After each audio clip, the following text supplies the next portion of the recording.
starter. We will have a transcript tonight. Go ahead with your questions for Coach. Fran, what does it say about the team that they got down 21-22 early on and didn't fold? Well, I think it says a lot about the character of our team, because I think, you guys have all seen a lot of games over the years.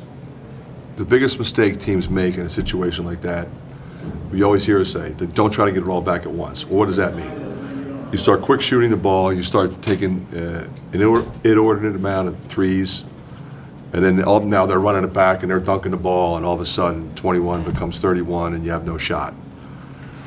So we just tried to press them a little, be active in our zone, and execute our offense the way we planned. Because early on, we couldn't get anything to drop. We had a couple good looks, they didn't go, and they were capitalizing. So I was just really pleased with our composure at that point. Coach, the front court matchup was pretty big. How did your guys execute against, obviously a couple of the best, big guys in the conference? Well, Trace is a handful. I mean, he just, and they go to him, which anybody would, right? You're going to go to him. But he's a veteran guy. He's got tremendous athletic power, size, and strength. So we wanted to play man-to-man and give some help. But then we had to go to the zone, and sometimes Philip's in there by himself. Great job by Philip, lasting as long as he did. I mean, he played 38 minutes. And so it was a great matchup with Philip and Chris and Trace and Race while he was in there.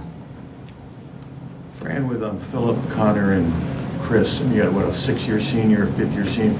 How big was veteran leadership during this comeback? Well, it's really important because, we had to play a lot of our young guys, too, tonight. I thought, what can you say about Peyton Sanford? He was phenomenal. Josh Dix was phenomenal. And DeSante was really good in the first half. Ulis was solid as always. But, I thought, when they're in there at crunch time, your young guys, they have to execute. Because I took that last time out. I called the wrong play. That was on me. We only had 4 seconds. I was trying to run a quick hit. Didn't work. But again, they didn't panic. I think if you look at Pat, and I said this to the team, we have probably the best defensive possession of the whole game. And they shoot a shot that barely hits the backboard, and it bounces the kid. He lays it in with half a second to go up 6. I think a lot of teams would have quit right there, and they did not. And that says a lot about our team. But those guys you mentioned, they're heart and soul of the team. Fran, you talked about Josh Dix, and he stepped up, hit probably the biggest shot of his career to date. But his defensive intelligence, as far as double teams go, as far as closing out in the corner, what can you say about playing a young guy like that, in crunch time and him executing at that level? Well, you've heard me talk about him. I mean, he's a really good player. If anything, I look at this box score and say I need to get him more than 9 minutes. Because he never comes in and makes mistakes. He does everything right. And he plays 3 positions, and he knows 3 positions. He handles the ball, he defends, he's physical. He's a tough kid now. So you're right. I mean, his performance in the 9 minutes that he was out there was phenomenally impressive. What's the mindset a player has? I mean, did Peyton, he knew he was probably going to have extra responsibility tonight. Does that sort of, in some strange way, free a guy up to play better? Well, you're right. I mean, he did know he was going to play more. He practiced really well prior to this game and played with a lot of confidence. But I do think, knowing he's playing. We needed a bigger guy. We needed another scorer. We needed a versatile guy that's smart. But his tip-in was huge. I mean, his buckets early when we were struggling were a big part of this victory. But he's a guy that, typically he's not a mistake guy. So if he's hitting shots, he's really special, but he'll beat you in a lot of different ways. Fran, what about Connor's baseball pass at the end, kind of making it up on the fly there? Well, I thought, he did the same thing in the Big Ten championship game. Probably equally important was the possession before, because remember, we were out of timeouts, so we've got to get the ball in bounds. So you can call a press offense if you want to and let the ball bounce and line up and let them get their defense set. Or you can grab the ball, throw it to Peyton, which is what you want anyway. He used to do that all the time. He would just grab and throw it to Bohannon. So that was huge. Peyton, granted, okay, we wanted Peyton to get the ball. He makes both. Then the next time, they're going to be up. They have to be up. All right? And did you see him? He just kind of went like that to Chris and just let it go. A lot of times, the inbounder in that situation is afraid to throw it. Like, I don't want to throw it away. What if I underthrow it and they steal it and they hit a 3? He just said, look, they're face guarding. We're going that way. And another savvy play by Chris. He caught it and just dribbled and let the clock run out.